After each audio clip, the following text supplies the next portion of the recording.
Pernah kepikiran nggak sih apa yang terjadi sama sejarah waktu nggak ada yang lihat? Ini tuh bukan cuma soal bersih-bersih debu di gudang arsip loh.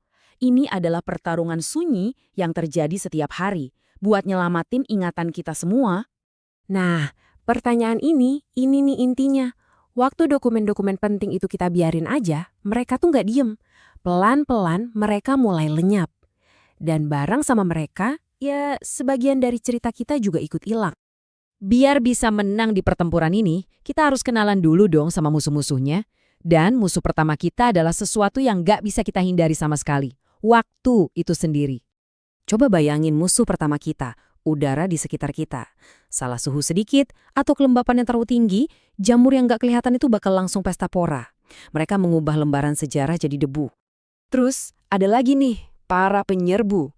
Serangga dan hama kayak gini tuh nggak peduli sama sekali sama nilai sejarah. Buat mereka, dokumen tua itu ya makanan enak.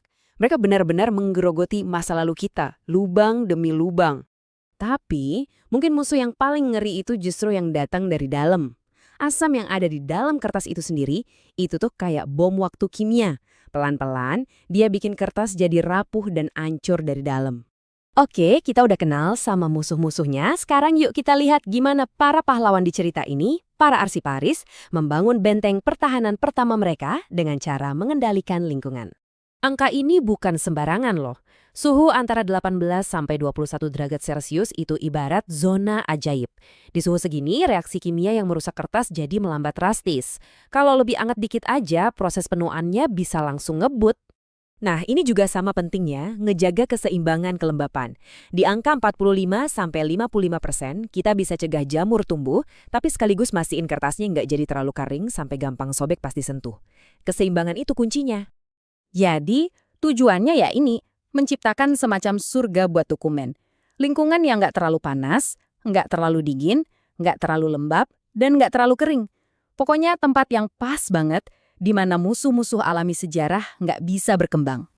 Coba lihat deh betapa detailnya protokol ini. Pertahanan melawan kerusakan itu ternyata bukan cuma soal teknologi canggih, tapi juga soal disiplin yang luar biasa. Rutinitas harian, mingguan, bulanan, ini adalah garda terdepan buat melawan debu dan kotoran. Oke, lingkungan udah aman. Tapi, gimana sama ancaman yang nggak kelihatan? Nah, sekarang kita masuk ke gudang senjata kimia yang dipakai buat melawan musuh-musuh di level molekuler. Di sini kita lihat ada dua penjaga senyap. Kamper itu ibarat satpam yang bikin zona larangan terbang buat serangga. Sementara silika gel itu kayak spons super yang nyerapin kelembapan berlebih. Mereka ini tim pertahanan kimia yang kerja 24/7.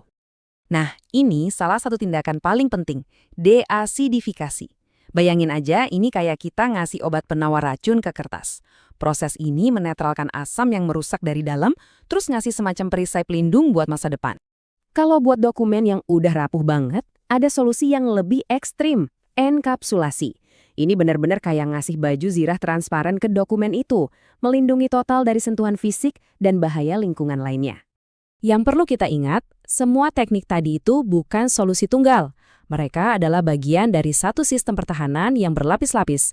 Setiap elemen saling mendukung satu sama lain buat menciptakan benteng yang benar-benar kokoh. Ini dia strategi modernnya yang namanya manajemen hama terpadu.